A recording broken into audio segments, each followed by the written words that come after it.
Assalamualaikum warahmatullahi wabarakatuh. Waalaikumsalam warahmatullahi wabarakatuh. Itu ibu-ibu kedengeran, Bu? Gawakan aja. Bismillahirrahmanirrahim.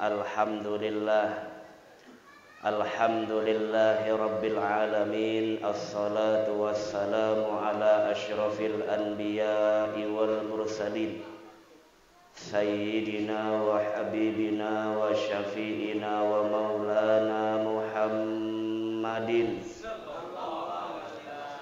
wa ala alihi wa ashabihi wa azwajihi wa dzurriyyatihi ajma'in. Rabbi shrah li sadri wa yassir li amri wahlul 'uqdatam min lisani yafqahu qawli. Rabbi zidna ilman nafi'a warzuqna fahman jayyida fil laili wan nahar. Allahumma faqihna fid din wa 'allimna ta'wil, amma ba'du.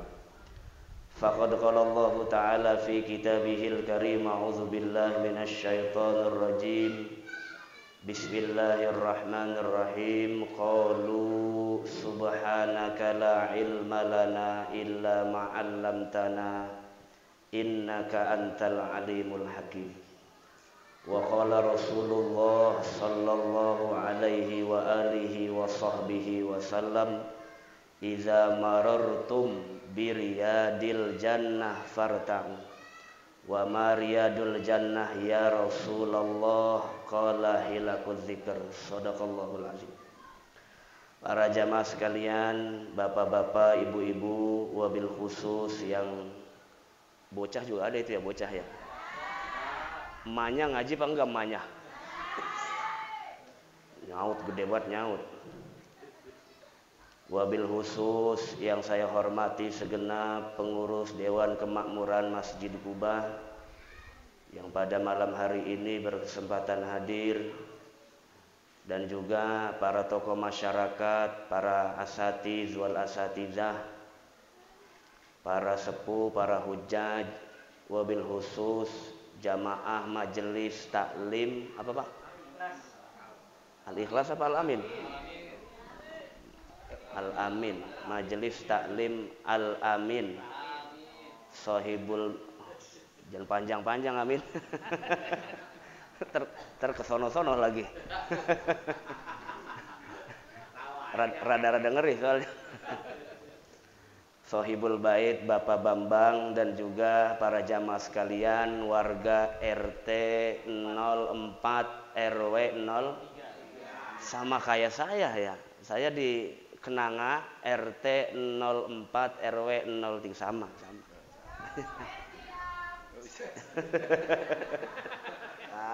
Itu bininya siapa sih itu? Coba ngacung. Biasanya kalau begitu tuh kagak kedapatan jeruk tuh maksudnya. Yang alhamdulillah pada malam hari ini kita bisa berkumpul bermuajahah. Mudah-mudahan kumpulnya kita dicatat sebagai nilai ibadah oleh Allah Subhanahu wa taala, dan juga kumpulnya kita di majelis yang mulia ini mudah-mudahan jadi sebab Allah ampuni dosa-dosa kita. Amin ya rabbal. Kita bersyukur kepada Allah Subhanahu wa taala bahwa kita masih diberikan sehat panjang umur oleh Allah. Mudah-mudahan kesehatan yang Allah berikan alhamdulillah bisa kita tasarrufkan untuk ibadah kepada Allah Subhanahu wa taala. Karena banyak orang yang umurnya panjang tapi bukan buat ibadah, jauh dari masjid, jauh dari majelis taklim. Tapi alhamdulillah Allah berikan kita usia kesempatan bisa mendekatkan diri kepada Allah melalui majelis ilmu, melalui majelis taklim. Dan inilah yang dimaksud oleh Allah dan juga Rasulnya, bahwa umur yang berkah adalah semakin panjang umurnya, semakin banyak kebaikan di sisi Allah Subhanahu wa ta'ala. Maka minta setiap habis sholat, ya Allah, mudah-mudahan usia hamba, waktu dan kesempatan, iman dan Islam yang masih ada dalam diri hamba senantiasa dijaga oleh Allah Subhanahu wa ta'ala. Karena nggak ada yang bisa jamin iman seseorang. Betul nggak Pak? Nggak ada yang bisa jamin iman seseorang. Saat ini beriman, besok belum tentu beriman. Saat ini sholat isya, besok boro-boro belum tentu. Ya Pak ya? Maka minta sama Allah, Allah yang maha hafiz, menjaga kita dari segala penjuru, baik fisik kita, batin kita dipelihara Allah, dan mudah-mudahan diberikan istiqomah oleh Allah Subhanahu wa taala. Amin ya rabbal. Salawat teriring salam yang selalu kita lantunkan kepada junjungan alam Nabi besar Muhammad sallallahu alaihi wasallam. Para jamaah sekalian yang rahmati Allah, mari kita awali kembali dengan membaca Ummul Quran suratul Fatihah. Mudah-mudahan niat thalabul ilmi kita kumpul di majelis ilmu ini senantiasa Allah berikan ilmu yang bermanfaat. Ilmu yang bisa menuntun kita kepada Allah Subhanahu wa taala. Ala hadhihi niyyah wa ala kulli niyatin shalihah ila hadratin Nabil Mustafa Muhammadin sallallahu alaihi wasallam bisirril Fatihah. A'udzu billahi minasyaitonir rajim. Bismillahirrahmanirrahim. Alhamdulillahi rabbil alamin arrahmanir rahim maliki yaumiddin iyyaka na'budu wa iyyaka nasta'in ihdinas siratal mustaqim siratal ladzina an'amta 'alaihim ghairil maghdubi 'alaihim waladdallin. Para jamaah sekalian rahmati Allah Subhanahu wa taala, malam ini kita akan bahas yang ringan-ringan saja. Kita akan bahas ibadah yang setiap hari kita kerjain, yang setiap hari kita lakuin, bahkan sehari semalam 5 waktu, yaitu ibadah salat. Karena dalam sebuah hadis riwayat Imam Al-Bukhari bahwa nanti yang pertama akan ditanya oleh Allah bukan rumahnya berapa tingkat, bukan. Yang ditanya oleh Allah bukan mobilnya udah ganti belum, bukan. Yang ditanya oleh Allah salat kagak. Itu yang ditanya. Kalau salat awal waktu enggak, rawatibnya dikerjain enggak? Itu yang ditanya oleh Allah Subhanahu wa taala. Awwalu ma yuhasabu bihil abdu yaumal qiyamah as-shalah. Yang pertama nanti akan ditanya di hadapan Allah adalah salat. Hal shallaita fid dunya fi jami'i umrik. Apakah Anda selama hidup di alam dunia salat atau tidak? Kalau iya, salatnya sempurna atau tidak? Sesuai tidak dengan tuntutan Nabi besar Muhammad sallallahu alaihi wasallam. Nah, ini yang paling penting. Kenapa? Karena mengerjakan syariat Allah tidak boleh semau kita. Sesuai dengan tuntunan Nabi besar Muhammad sallallahu alaihi wasallam. Orang biar kata salatnya lagi rajin banget, rakaat salat maghrib jangan ditambah jadi 7, jangan. Bisa aja tahu aja lagi. 3 rakaat tetap 3 rakaat ya, biar kata lagi rajin banget salat subuh mah tetap 2, jangan ditambah. Kenapa? Itu mah pokok ajaran syariat, tidak boleh berubah. Kalau mau yang ditambah-tambah rakaatnya banyak, ada salat sunnah. Di salat sunnah rakaatnya ada yang mahdud terbatas, ada yang tidak terbatas. Makanya ada fasilitas salat sunnah supaya enggak jenuh. Pengen tobat kepada Allah, ada sholat tobat. Pengen punya hajat, sholat hajat. Punya pilihan tapi bingung milih yang mana, sholat istikharah. Banyak tuntunannya diajarkan oleh Nabi besar Muhammad sallallahu alaihi wasallam. Tinggal makainya. Apalagi nih anak-anak kita tuh bocah, jangan cuman kelayaban aja lagi bocah itu. Ya, jangan cuma lari-larian doang. Ajarin sholat dari kecil, ajarin wudu. Yang wajib ngajarin wudu, sholat bukan guru ngaji, tapi orang tua di rumah. Nanti akan ditanya di hadapan Allah, Anda nih soleh sendiri, tuh anak diajarin wudu yang benar enggak? Kalau tidak, Anda nanti anaknya bisa bersaksi di hadapan Allah. Ya Allah, saya enggak bisa wudu, orang tua enggak pernah ngajarin. Ya Allah, saya enggak bisa baca Quran, orang tua enggak pernah masukin saya ke pesantren. Ya Allah, saya enggak tahu syariat Nabi karena saya enggak pernah diajak dekat ulama. Nanti orang tuanya masuk surga, dipanggil oleh malaikat Allah, "Nih anak lu bukan?" Lah iya, tampang-tampangnya mak. Ini kagak sholat bocah, lu bukan babanya. Lah iya, ya masuk neraka berdua. Akhirnya yang tadinya udah uncang kaki di surga, masuk neraka. Nauzubillah min zalik. Tarbiyatul aulad ba'dal wiladah. Mendidik anak setelah dilahirkan. Yang pertama wajib mentarbiyah, mendidiknya adalah mas'uliyatul aba wal murabbin, yaitu tanggung jawab kedua orang tua. Kalau orang tuanya pengen anaknya soleh, pengen anaknya rajin ngaji, maka baba emaknya juga kudu rajin ngaji. Rajin ngaji ada berkat doang. Bukan orang sini, orang sono. Ya, orang sini mah alhamdulillah. Sama yang beda. Sama sih kayaknya, nggak ada bedanya. Sama. Ya. Orang gondrong, orang sini juga sama aja pada selamat. Masa besek telur pada hilang gimana itu? Ibu-ibu ngaji bawa tas sampai gede amat itu. Bawa surat Yasin apa bawa apaan, Bu? Bawa Al-Quran. Pas diperiksa jeruk, pisang, apaan aja.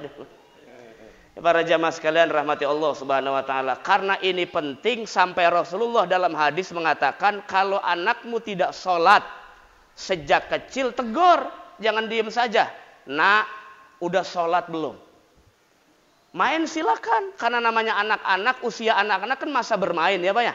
Tapi tanya kalau pulang, udah zuhur belum? Udah sholat asar belum? Dibiasakan sejak kecil supaya nanti akhir balik sudah terbiasa sholat. Nanti pahalanya nyambung kedua orang tuanya. Alhamdulillah. Karena nanti ada pertanyaan di hadapan Allah. Kemana anakmu kamu didik? Bagaimana caranya kamu mentarbiyah, mendidik anakmu ketika kecil sampai di akhir balik? Karena itu tanggung jawab orang tua di rumah. Bapak ibunya wajib mencontohkan, wajib mendidik sampai menjadi seseorang yang soleh. Bisa mendoakan kedua orang tuanya. Masa udah tua bangka, bekumis, bejenggot, baca doa orang tua kagak bisa? Rabbighfirli wali walidayya warhamhuma kama rabbayani shagiro. Pak Ustadz, saya udah tua banget ini punya cucu. Lah kan tetap punya orang tua. Orang tua juga didoain, kan orang tua saya udah nggak ada. Tetap didoakan karena doanya seorang anak kepada orang tua yang sudah tidak ada itu bisa meringankan di hadapan Allah Subhanahu wa ta'ala. Ada 3 loh, ilmu yang bermanfaat, sodakoh jariyah, anak yang soleh, bukan anak yang toleh ya. Nggak apa-apa tuh Pak, dari kecil juga nggak apa-apa tuh dibiasain. Nanti kalau sholatnya 5 waktu full sehari semalam, besok sekolah diongkosin cepet, boleh begitu? Boleh, paling ya ngempos aja dompetnya paling gitu. Ya nggak apa-apa, boleh. Besok puasa nih bulan Ramadan tong. Besok puasa ya, puasanya buka maghrib, kasih gocapan. Nanti hari pertengahan Ramadan, kalau bisa sampai maghrib ya, biasanya johor tuh. Sampai maghrib ya, kasih cepean. Coba dikasih 200, buka isya dia itu. Saking getemnya puasa itu. Masya Allah. Nggak apa-apa, dari kecil nanti gede-gede terbiasa. Karena yang namanya kebaikan kudu dipaksa. Harus Pak. Karena saya di rumah, anak-anak santri juga begitu. Nggak apa-apa awalnya dia nggak tulus ibadah. Karena untuk mendidik anak dari kecil harus seperti itu. Ada tahzir. Kata Rasulullah, umur 10 tahun nggak sholat, pukul, idrib bil adab. Pukul dengan adab. Coba anak sekarang, umur 20 tahun kagak sholat, dipukul, kira-kira yang bonyok anaknya apa babanya? Babanya. Nah kan mantep jawabnya itu. Makanya mendingan didiknya dari kecil, masukin ke pesantren tong. Gue mah dulu kagak mondok, susah, ngaji juga jarang-jarang, sebulan sekali gue mah begitu. Ya kalau begitu anterin ke ustadz, anterin ke guru ngaji. Pak Ustadz, saya titip anak saya supaya sholatnya bener. Nanti tanggung jawabnya gugur di hadapan Allah Subhanahu wa ta'ala. Ini mah anak udah gede, lu udah gedean kayaknya dah. Kerja biar bantuin baba lu. Jangan kerja doang dipikirin, ibadah dibawa ke akhirat. Kalau duit nggak dibawa mati, betul nggak Pak? Bukan berarti kita kagak butuh duit, bukan. Tapi ada yang lebih penting nanti di hadapan Allah. Bagaimana tuh anak mempertanggungjawabkan hidupnya di alam dunia nanti di hadapan Allah Subhanahu wa ta'ala. Prolog. Sekarang kita masuk. Karena ada Allah Subhanahu wa ta'ala berfirman dalam Al-Quran banyak sekali tentang perintah sholat.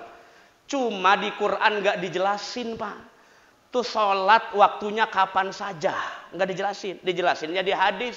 Ada waktu subuh, ada waktu zuhur, ada waktu asar, ada waktu maghrib, ada waktu isya.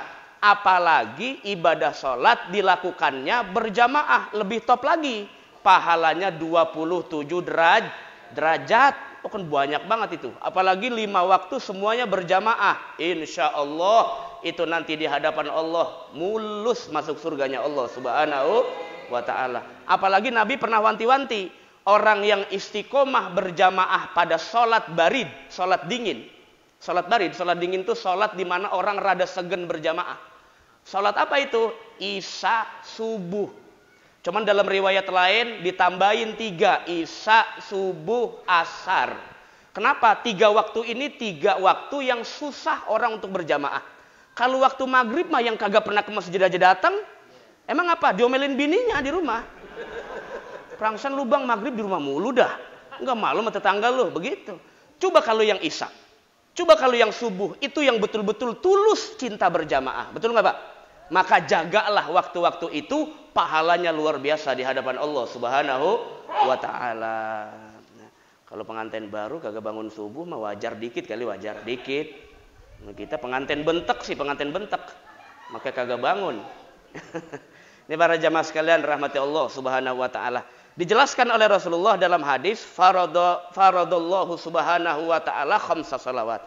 Innallaha farada khamsa salawat. Bahwa Allah telah mewajibkan memfardukan 5 salat, yaitu salat subuh sampai salat isya. Itulah yang dimaksud Allah di dalam Al-Quran, bahwa diwajibkan kepada kita mendirikan salat sebagai simbol tiang agama.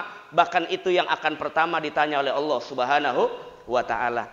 Nah, saya menggunakan pendapatnya Imam Al-Ghazali. Kata Imam Al-Ghazali, nanti banyak di akhirat orang akan ditanya di hadapan Allah, kenapa kau masuk neraka sakor? Jawabannya gampang. Mereka menjawab, lam naku minal musallin. Ya Allah, kami di dunia nggak pernah sholat. Kami di dunia nggak pernah sholat. Harta kami cari, anak kami banyak, kedudukan kami cari, cuman 1 ya Allah. Kagak pernah sholat. Akhirnya masuk neraka sakor. Kalau boleh ya Allah, hidupkan kami kembali untuk kami sholat. Nggak bisa. Karena kalau sudah di akhirat, udah nggak ada lagi toleransi. Sudah nggak ada lagi tawar-menawar. Tawar-menawar hanya di dunia. Nanti di hadapan Allah, sudah tidak ada tawar-menawar. Yang kita bawa, itulah yang akan ditanya oleh Allah Subhanahu wa ta'ala. Makanya salah satu ngecas iman kita tuh di majelis ilmu, Pak. Ya walaupun dikit-dikit rada sadar lah, alhamdulillah. Nggak tahu kalau udah selesai beres ngaji mak, nggak tahu. Ya lumayan lah, lumayan ya. Kadang-kadang yang paling rajin ngaji emang ibu-ibu, yang paling rajin ngaji. Ya kenapa? Karena seragam bajunya. Ngutang lagi ngutang. Ibu-ibu sini bukan itu. Makanya lakinya gedeg banget, mau kemana lu ngaji? Ya pasti nih patungan baju lagi aja ini. Kalau bapak-bapak, ya kalau lagi moodnya ada, apalagi kopi ada 1 galon, pasti mau tuh datang tuh sholat berjamaah. Sholat berjamaah, terus juga nuntut ilmu, ya kan? Nah itu, yang penting mah ada anyeman, nggak kosong aja begitu. Apalagi ada kopinya, mantep banget itu. Ini ngapa gede banget ini? Ini bukan kopi nih, botol ikan cupang ini. Sampai blenger sih itu, sampai blenger. Ya. Ini para jamaah sekalian rahmati Allah Subhanahu wa ta'ala. Kata Imam Ghazali, wa'lam annaka fi salatik munajin rabbak.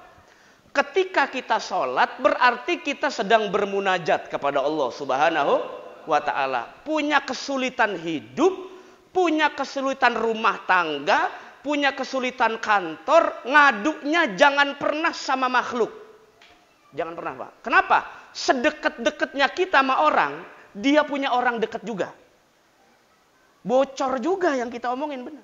Maka kata Imam Ghazali, orang yang bergantung kepada makhluk, orang yang bergantung kepada hawa nafsu, maka ibadahnya ditutup dari khusyuk oleh Allah Subhanahu wa ta'ala.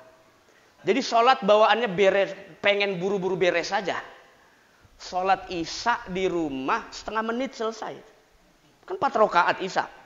Tapi kalau di masjid lama tuh 7 menit baru selesai. Di masjid, coba di rumah. Jadi kalau pengen dilihat ikhlas atau tidaknya, bukan di masjid, di rumah. Karena di rumah mah nggak ada yang nonton kecuali bininya yang nonton. Kecuali bininya. Nggak ada yang nonton. Disitulah diuji keikhlasan seseorang di hadapan Allah Subhanahu. Harusnya kaedahnya dalam hadis, kalau sholat berjamaah di masjid, falyukhaffif, ringankan bacaannya, ringankan rukunnya, ringankan sunnahnya. Karena makmum yang di belakang ada yang tua, ada yang muda, ada yang punya urusan lagi habis sholat, ada yang anak kecil, betul nggak? Falyukhaffif, maka ringankan. Makanya saya paling demen terawih di kampung, paling demen. Karena imamnya kayak keudak-udak maling. Bismillahirrahmanirrahim gitu. Ya 11-12 sama dukun lah kalau lagi jampe-jampe. Tapi itu imam paling favorit, betul nggak? Paling favorit. Kenapa? Karena udah begah, buka puasanya udah begah. Ya, dicari begitu. Kayaknya kalau di Masjid Kuba mah ada awang-awangan. Kalau terlalu panjang ya, kalau terlalu panjang. Makanya luar biasa pahalanya tuh. Ya. Ini udah sholat, udah Ramadan cuma setahun sekali, makanya dikorting lagi. Sholat taraweh. Cuma 2 rakaat. Makanya awal-awal taraweh itu Pak, malam pertama pasti penuh. Sampai sono-sono dari rumah orang. Penuh. Enggak cuma di sini, mungkin di tempat-tempat lain juga begitu. Entar ada pertengahan Ramadan, kosong. Imam doang masuk pertama. Entar nemu akhir-akhir Ramadan lebih kosong lagi, sampai motor masuk si muat masuk, saking kosongnya. Padahal kan itu jadi ukuran Pak, di mana iman kita naik, di mana iman kita turun begitu. Coba saya tanya nih ibu-ibu, kalau akhir Ramadan banyakan itikaf apa di pasar malam? Awas salah jawab. Nah ngaku kan? Ngaku. Apalagi ada kemedi, anaknya nyangsang aja tuh. Ya Masya Allah, Robi. Saya juga nggak tahu kenapa. Pak. Bukan cuman ini, ustadznya juga ke pasar malam sama. Diajak bini soalnya. Kalau kagak bisa aja ngamuk lebaran. Belum beli juga, Masya Allah, Robi. Ya padahal banyak waktu yang kadang-kadang kita buang, dan waktu itu paling istimewa di hadapan Allah Subhanahu wa Ta'ala. Yang pertama Pak, karena kita sholat nih munajat kepada Allah, nggak boleh sembarangan. Kalau orang lagi sholat nih, di sampingnya, dia bangkis. Bangkis paham kan ya Pak? Bersin, bangkis. Ya, bersin. Ya jangan dijawab Pak. Kok maka dijawab? Yarhamukallah, pilek apa ngapa Pak? Maka dijawab, jangan. Lagi sholat itu komunikasinya harus fokus hanya kepada Allah Subhanahu wa Ta'ala. Kecuali bapak niatnya karena berzikir kepada Allah, baru aman boleh. Sama kalau ngingetin imam lupa kan dianjurkan subhanallah. Nih imamnya emang rada lupa mulu lagi, cuman dia doang lagi stoknya jadi imam, nggak ada lagi. Lupaan mulu. Nih imam pas sudah rakaat kedua sholat isya, nih rakaat keberapa ya? Rakaat ke-3 apa ke-7 ini? Bingung dia, akhirnya apa? Lupa rokaat mulu. Nah makmum yang paham, dia tegur dah tuh, subhanallah. Niatnya jangan ngingetin imam Pak. Niatnya baca tasbih. Karena kalau ngingetin imam, batal niatnya. Loh kok begitu Ustadz? Iya, karena berarti Bapak ngajak dialog orang. Di sholat nggak boleh. Di dalam sholat hanya boleh berdialog kepada Allah Subhanahu. Nah itu harus diajarkan tuh yang begitu tuh. Ibu-ibu juga sama, kan harus softko. Softko tuh tepuk tangan, bukan tepuk pramuka, bukan. Ya, tepuk tangan begitu. Itu juga sama, niatnya jangan ngingetin imam, nggak boleh. Kenapa? Berarti ngajak ngomong orang di dalam sholat. Nggak boleh ada takhattub fis sholat, nggak boleh. Khusus hanya kita dengan Allah Subhanahu wa Ta'ala. Makanya sholat mah ibadah paling formal, nggak boleh. Terbesit saja niat saya keluar sholat, batal sholatnya. Terbesit aja dalam hati, saya niat keluar sholat, batal sholatnya. Kenapa? Karena niat harus istiqomah sampai salam pertama. Assalamualaikum warahmatullah. Nggak boleh niatnya berubah di tengah-tengah sholat. Apalagi niat keluar sholat. Kecuali di tengah-tengah sholat datang hadas. Imamnya kudu batalin, jangan menang aja. Ini malu lagi imam batalin sholat. Jangan. Batalin sholat, batalin. Karena kalau udah tahu hadas di tengah-tengah ngimamin, imam kentut. Gede banget lagi suaranya. Ya keluar sholat, keluar dari jamaah. Makmum yang di belakang, maju ke depan. Imam juga harus kasih isyarat. Kalau kentutnya enggak kedengeran. Harus kasih, namanya istikhlaf. Minta diganti namanya. Minta diganti jadi imam. Itu kan kalau tahu kaifiatnya gampang Pak. Ini mah kagak, imam udah ngimamin, salahin mulu lagi. Lu mam ngimamin begitu mam lu.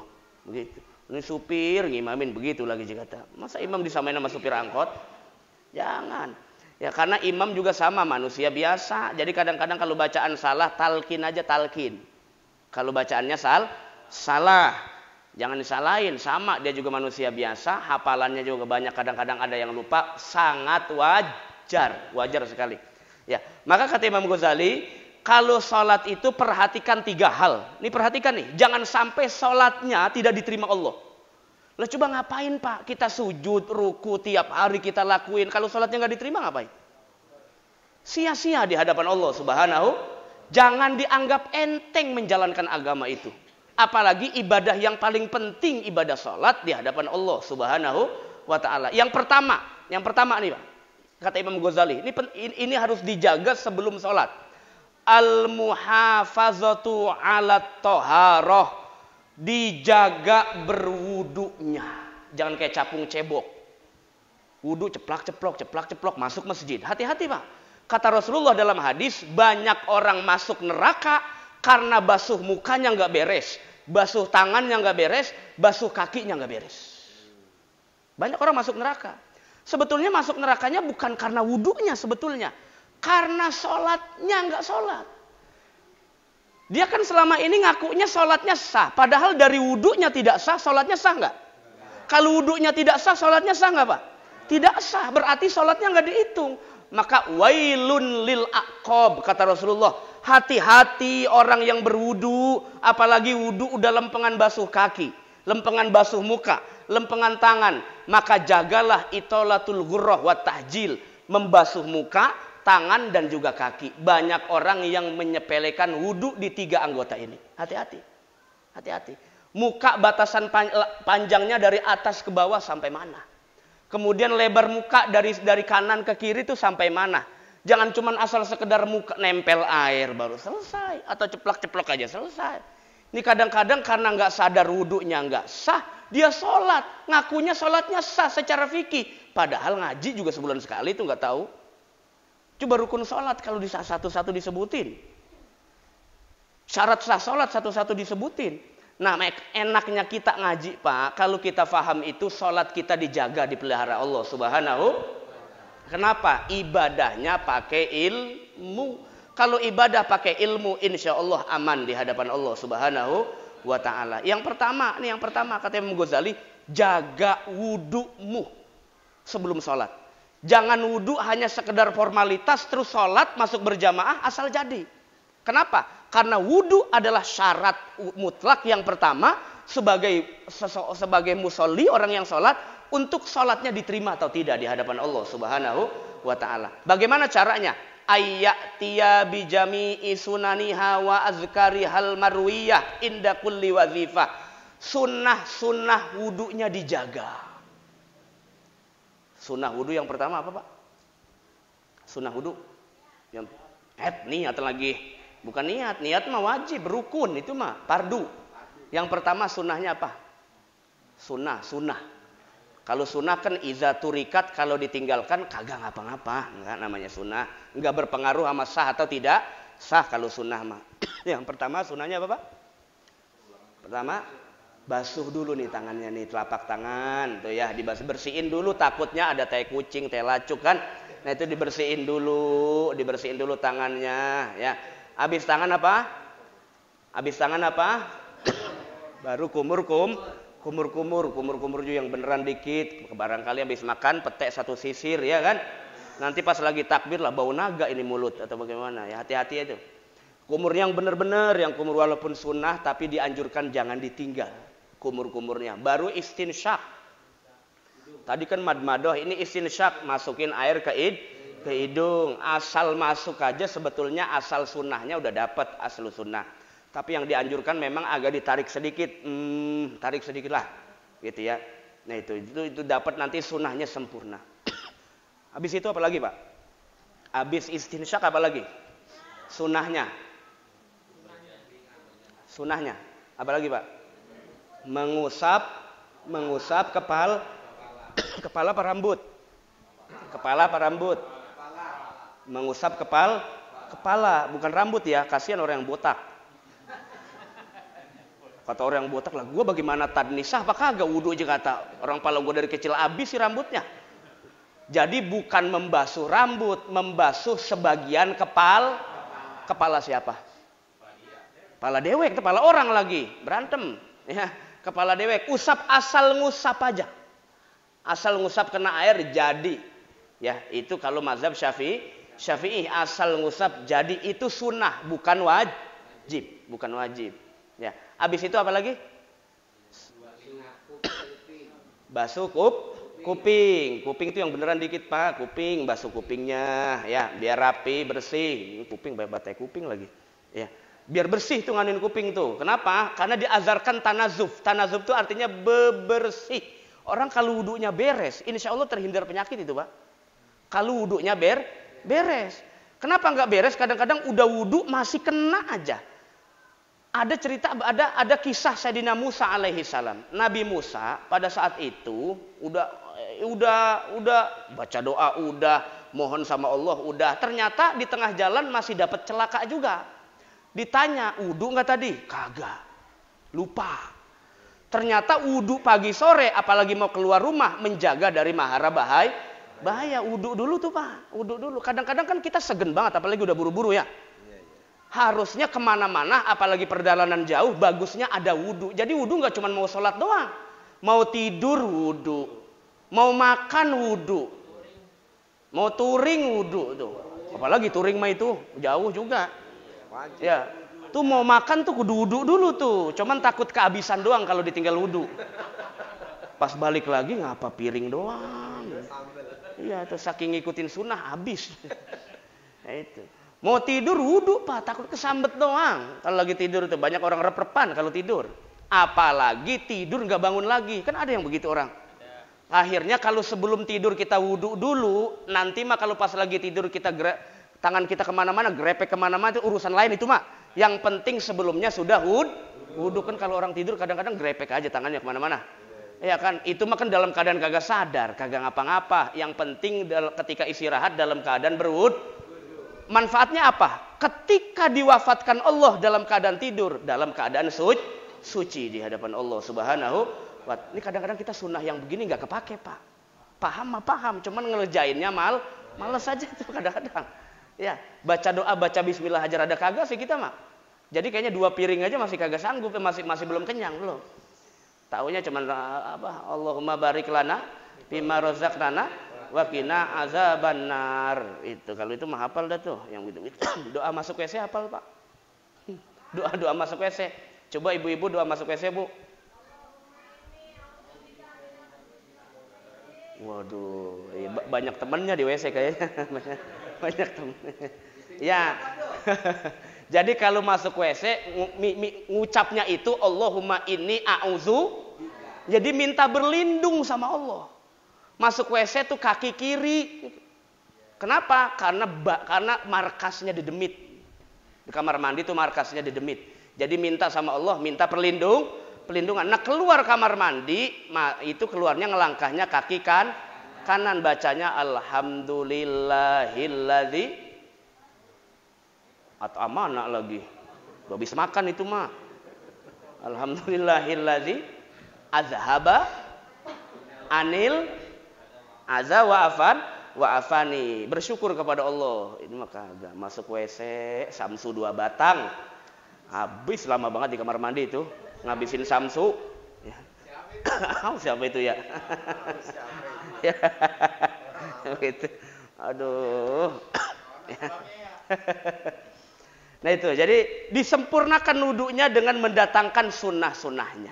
Karena kalau menyempurnakan wudu cuman yang pardu-pardunya saja, padahal waktunya masih luang, itu takut tidak sempurna. Salatnya juga jadi ukuran tidak sempurna di hadapan Allah Subhanahu wa ta'ala. Bajunya harus bersih, tempatnya harus bersih, niatnya juga harus bersih. Niat wudu tuh niatnya ketika membasuh muka ketika tuh. Jadi dibarengin Pak. Nawaitu dibarengin nih, ya Allah, saya niat berwudu mengangkat hadas karena Allah, dibarengin. Karena yang namanya niat harus berbarengan dengan perbuatan, bukan diucap. Diucap itu sunnah aja, terutama bagi yang was-was. Kan orang banyak wudu was-was Pak. setengah jam gak beres-beres wudu. Ada itu. Beberapa orang nanya ke saya, Ustaz, apa hukumnya tuh orang wudu? Saya punya saudara aja kata wudunya sampai setengah jam gak beres-beres. Basuh muka kagak beres-beres, basuh tangan gak beres-beres. Saya jawab, itu penyakit. Namanya penyakit was. Makanya setiap ibadah minta perlindungan kepada Allah. A'udzubillahi minasyaitonirrajim. Ada juga penyakit was-was di dalam sholat. Orang takbirnya gak jadi-jadi. Allahu Akbar diulang lagi, Allahu Akbar diulang lagi, Allahu Akbar. Itu penyakit was-was. Bahaya itu Pak yang begitu. Ya, bahaya. Nah itu, maka biasanya yang kena penyakit was-was yang tidak faham ilmu ibadah. Nggak paham tata cara wudu, nggak paham niat sholat, nggak paham niat berwudu yang benar. Yang begitu rentang kena penyakit setan. Jadi setan diikuti, ajakan malaikat malah ditinggal. Ya. Nah itu Pak, hati-hati Pak. Fa inna syaiton yuwaswisuhu fit thaharah. Kata Imam Ghazali, banyak setan masuk ke dalam masuk dalam wudunya seseorang untuk membuat was-was, apalagi kagak ngerjain sunnahnya. Hati-hati. Jadi berwudu itu harus sempurna beserta sunnah-sunnahnya. Kalau sunnahnya 3, jangan ditambah. Basuhnya berapa kali Pak? 3 kali, jangan ditambah. Kalau ditambah makruh hukumnya. Kenapa makruh? Menyalahi sunnah. Saya basuh muka 4 kali Ustaz. Hukumnya apa? Makruh. Kenapa? Yukhalifu sunnah. Menyalahkan sunnah Nabi. Menyalahkan sunnah Nabi. Nabi nyuruhnya cuma 3. Nabi itu berwudu bisa pernah 1 kali basuhan. Pernah 3. Tapi nggak pernah 4 sampai 7. Karena kalau menyalahi itu berarti mengikuti ajakan setan. Akhirnya was-was terus. Waliyadzubillah min dzalik. Itu yang pertama Pak. Jadi wudu itu jadi ukuran ibadah seseorang di hadapan Allah. Yang kedua, antuhafizo ala sunanis sholah. Dijaga sunnah-sunnah di dalam sholatnya. Jaga Pak ya. Sunnah-sunnah di dalam sholat harus dijaga. Dari awal, ayo kita sebutin sunnah sholat apa saja. Yang pertama, sunnah sholat Pak. Niat wajib, niat rukun. Ya, niat rukun itu. Sunnah sholat yang pertama, sunnahnya nih. Sunnah itu ada 2 dalam sholat. Yang pertama, sunnah hayat. Kalau Bapak tinggalin gak perlu sujud sahwi. Namanya sunnah hayat. Yang kedua, sunnah abad. Kalau ditinggal kudu sujud sahwi dalam mazhab Syafi'i. Ya. Ini sunnah-sunnahnya harus dikerjain. Yang pertama, sunnah sholat apa Pak? Ngangkat tangan ketika takbir. Allahu Akbar. Ngangkat tangannya sunnah. Ngomong Allahu Akbarnya fardu. Itu rukun. Ini mah kadang-kadang ya Allah, mohon maaf. Ya, kadang-kadang saya juga mampir di masjid ngikut sholat berjamaah. Sholatnya sholat keras, sholat jahar. Itu orang masuk sholat berjamaah main takbir aja. Enggak kedengeran Pak ngucap takbirnya. Perangsan kuping saya dekat banget sama kuping dia. Tapi enggak kedengeran dia ngomong Allahu Akbar. Tidak sah. Karena baca takbir itu namanya rukun kauli. Rukun ucapan. Kudu diucap dan kedengeran telinga sendiri. Tidak boleh diem-diem. Kalau Bapak enggak kedengeran kupingnya sendiri, tidak sah sholatnya, ulang lagi. Hati-hati. Ini kadang-kadang yang begini enggak kita perhatiin. Mentang-mentang jadi makmum. Enak tat jadi makmum mak ngapa? Ditanggung imam. Kata imam, enak aja lu. Lu yang geblek ngapa gue yang nanggung? Kasihan imam. Udah amplopnya dikit lagi. Ya Allah. Ini saya belain imam nih. Mana imam ya? Ya itu. Kasihan. Masya Allah. Rabbi. Ya. Nah itu hati-hati Pak, hati-hati. Karena makmum juga punya tugas sebagai makmum, yaitu menyempurnakan sholatnya selama bisa disempurnakan. Kalau tidak bisa disempurnakan, nanti imam yang menyempurnakannya. Bukan nanggung loh ya. Makanya kalau ada orang ceramah bilang begini, itu Fatihah imam, Fatihahnya makmum ditanggung imam. Saya nggak setuju. Mana ada? Yang ada itu begini, beda pendapatnya nih yang saya jelaskan. Bagi mazhab Hanafi, bagi mazhab Hambali, tidak wajib baca Fatihah makmum. Dalilnya sama kayak mazhab Syafi'i. Idza quri'al Qur'an fastami'u lahu wa ansitu la'allakum. Enggak boleh. Jadi makmum tuh diem aja udah, jangan baca Fatihah. Itu mazhab yang lain. Tapi kalau kita di Syafi'i tetap wajib baca Fatihah. Kapan bacanya? Setelah imam beres baca Fatihah, baca amin, maka imam disunahkan diam dulu, jangan nyerobot aja. Ini imam main nyerobot aja lagi, amin, bismillahirrahmanirrahim, alhamdulillah. Makanya baca surat lagi. Diam dulu biar makmum mulai baca Fatihah. Kasih waktu makmum di belakang biar baca Fatihah. Bismillahirrahmanirrahim, alhamdulillahirabbil alamin, arrahmanirrahim, baca. Kenapa? Enggak ada ukuran di tanggung imam. Kenapa? Masing-masing wajib baca Fatihah dalam mazhab Syafi'i. Kalau kagak kekejar baca Fatihahnya, ternyata bapak baru iyyaka na'budu wa iyyaka nasta'in, imamnya udah ruku, maka yang mana yang harus diikutin? Beresin Fatihah apa ruku? Ruku, ngikutin imam. Ngikutin imam lebih wajib daripada ngudag baca Fatihah. Kenapa? Karena sudah ketemu rukun yang selanjutnya, yaitu ruku. Itu yang benar. Ini kadang-kadang ada orang sholatnya terlalu lama karena ngejar sholat dewek. Padahal nggak sadar dia lagi ngikutin imam. Sering membelakangi imam bisa batal, Pak. Mohon maaf. Lambat ngikutin gerakan imam bisa batal. Sering duluin imam dalam sholat berjamaah, sholatnya batal. Imam belum ruku aja duluan. Imam belum itidal aja duluan. 3 kali berturut-turut begitu, batal. Kenapa? Menyalahkan hadis Nabi. Innama ju'ilal imam liyu'tamma bihi. Kata Rasulullah, imam itu dijadikan imam untuk diikuti, bukan disalahi gerakannya. Nah gitu, Pak. Jadi kalau pakai teknis kan Nabi itu ngajarin juklak juknis meskipun nggak sempurna, disempurnakan sama sahabat nanti. Disempurnakan oleh para ulama. Kenapa? Nabi usianya terbatas, manusia biasa. Tidak semua dijelaskan. Nanti dijelaskannya oleh para murid-muridnya, para sahabat, para tabi'in, terus sampai para guru-guru kita. Al-ulama warasatul anbiya. Dijaga, Pak, tuh Allahu Akbar. Makanya nanti kalau ke Saudi, kalau sholat di Masjidil Haram, Masjid Nabawi, itu banyak orang sholatnya beda-beda gerakannya. Ada yang tangan ke tangan, ada yang kagak, ada yang sedekap begini, ada yang enggak. Jangan disalainnya. Ntar disalain lagi pas lagi pertama kali ke sono umroh. Jangan, Pak. Perangsan gue ngaji di Polres Pelawat kagak kayak lu dah. Jangan begitu. Jangan begitu, jangan. Ya, kayak lu udah kagak. Apalagi orang Maroko, Pak. Maroko yang kemarin di Piala Dunia juara 4. Maroko kan ya? Iya. Waktu bola aja. Ya. Bola. Ya, kita lagi sedih sebetulnya, Pak. Saudara kita di Palestina ini, Masya Allah. Kita mah enak bisa ngaji. Ada jeruk.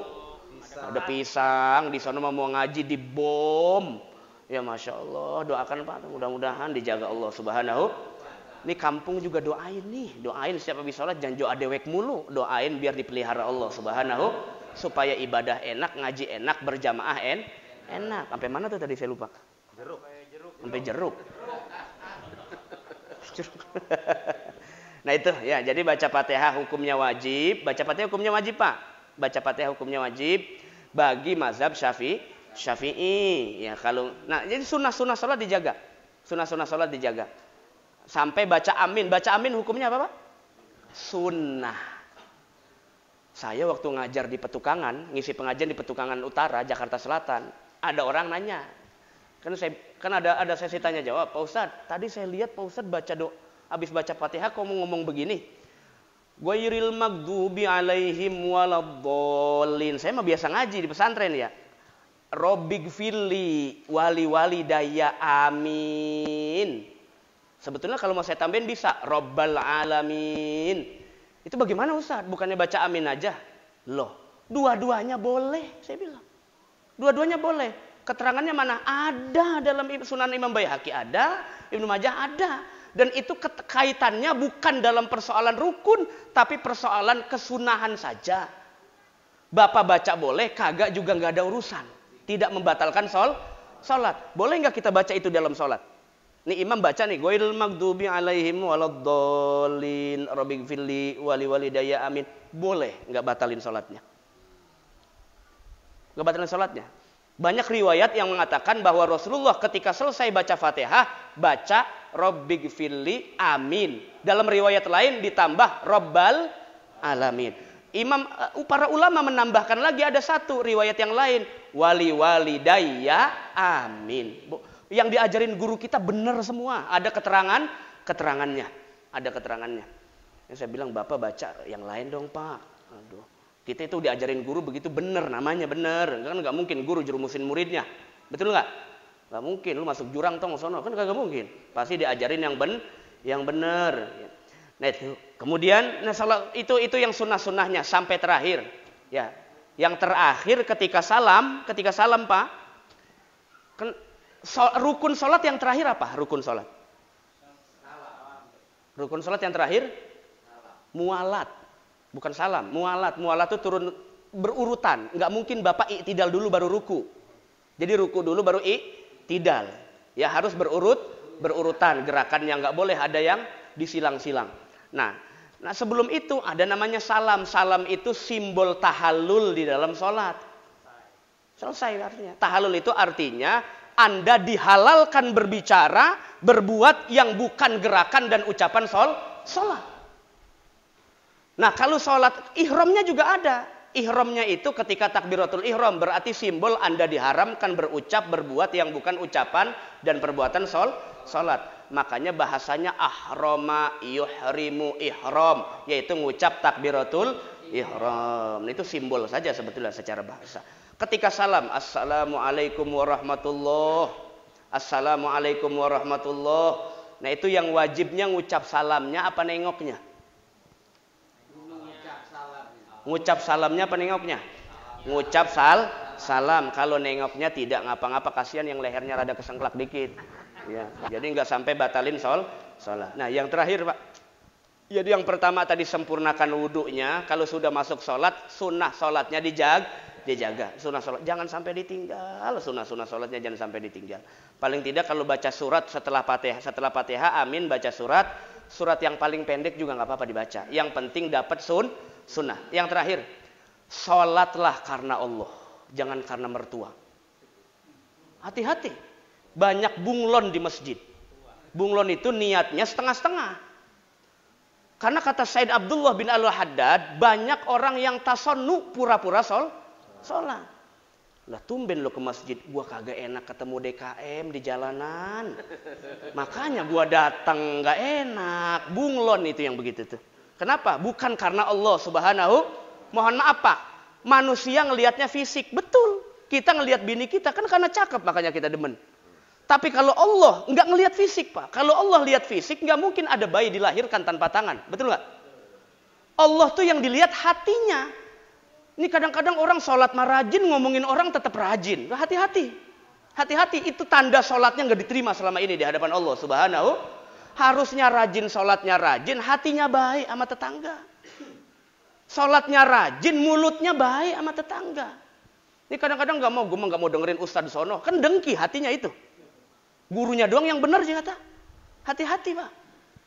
Ini yang ngomong bukan saya, Imam Ibnul Jauzi dalam kitabnya Saidul Khatir bilang begitu.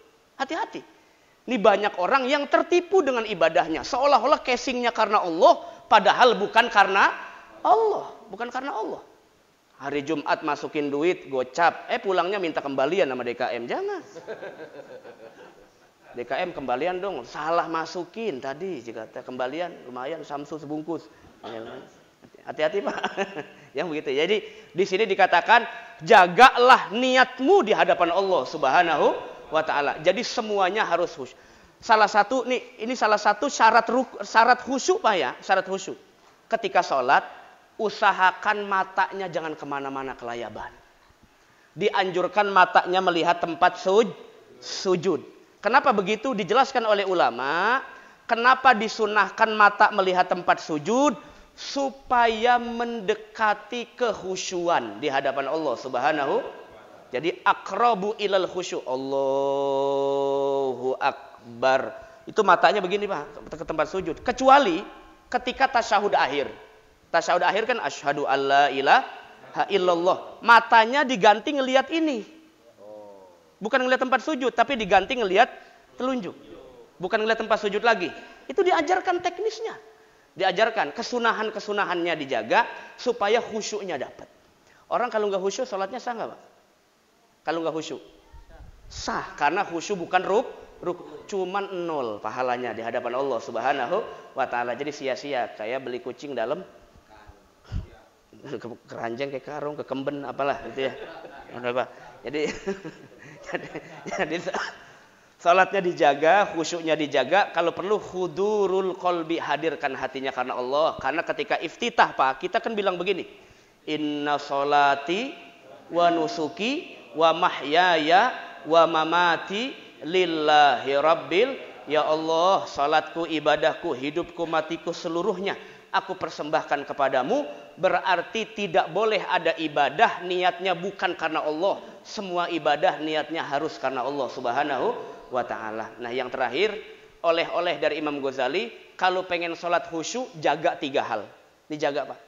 Paling tidak walaupun masih mikirin utang, tetap ada pahala khusyuknya. Walaupun utangnya banyak banget, tetap masih ada pahala khusyuknya. Pertama, jangan mikir macam-macam ketika Bapak baca wajah tu wajhiya lilladzi. Itu ketika baca fokus, pikirannya fokus. Wajah, kan itu sunnah Ustaz. Kan tadi disuruh dijaga sunnahnya. Jangan ditinggal baca iftitah meskipun sunnah. Tuh pikirannya harus fokus tuh. Wajah tu wajhiya lilladzi fataras. 1. Yang kedua, ketika baca iyyakana wa iyyakanas, artinya apa Pak? Hanya kepadamu aku beribadah, hanya kepadamu aku memohon. Ketika Bapak baca Fatihah, lempengan ayat iyyaka na'budu, khusyuk Pak. Iyyaka na'budu wa atau imam, kita makmum, dengerin tuh iyyaka na'budu, itu dapat pahala khusyuk. Dicatat. Yang terakhir, ketika salam kepada Nabi. Di tasyahud akhir, assalamu alaika ayyuhan warahmatullah. Nah itu harus khusyuk. Kenapa? Seolah-olah kita juga sedang menghadap Nabi besar Muhammad sallallahu. Karena ibadah yang tidak melalui Nabi Muhammad itu pasti ditolak oleh Allah Subhanahu wa ta'ala. Karena Nabi Muhammad yang mengajarkan kita bagaimana cara dekat dengan Allah Subhanahu wa ta'ala. Ini dijaga Pak. Yang 3 ini PR kita semua. Karena PR kita sebetulnya banyak.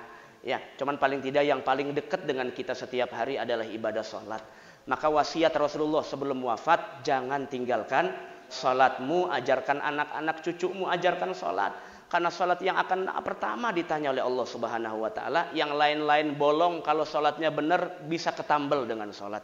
Yang penting sholatnya ini wasiatnya Rasulullah, jangan sampai ditinggal. Kalau lupa diqodho. Kalau misalnya ada yang salah diulang. Maka ada sholat 3. Sholat adaan, sholat kodoan, sholat iadah, sholat ngulang.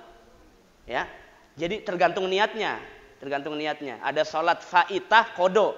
Ada sholat hadiroh, sholat di waktunya. Ada sholat muadat, sholat diulang. Karena ada yang tadi ada yang nggak benar, makanya diulang lagi. Ya, dijaga. Mudah-mudahan kalau pakai ilmu semuanya mudah. Ibadah kita juga insya Allah diterima oleh Allah Subhanahu wa ta'ala. Wallahu a'lam bishawab.